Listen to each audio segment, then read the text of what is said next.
লাইসেন্সকৃত হাতিয়ার পিস্তলের একটা ম্যাগজিন যে থাকে, একটা খালি ম্যাগজিনটা, ওইটা ভুলে ওনার ইস্যু রয়ে গেছিল। ওইটা না বিদেশ যাওয়ার কিছু না, হয়তো ভুলে অনেক সময় আপনি দেখেন হয়তো চশমাটা নিয়ে যাবেন, ভুলে হয়তো চশমা না নিয়ে মোবাইলটা নিয়ে রওনা হয়ে গেলেন।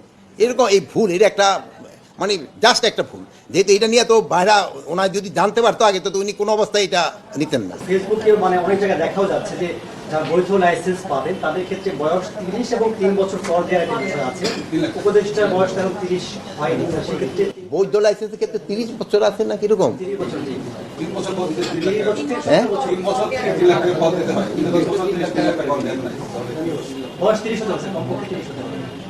আমি অবশ্যই আইনটা মানে নতুন আইন হচ্ছে, আমি যেহেতু এই আইনটা পুরোটা দেখি না, এই ব্যাপারে আমি কিছু বলতে পারবো না।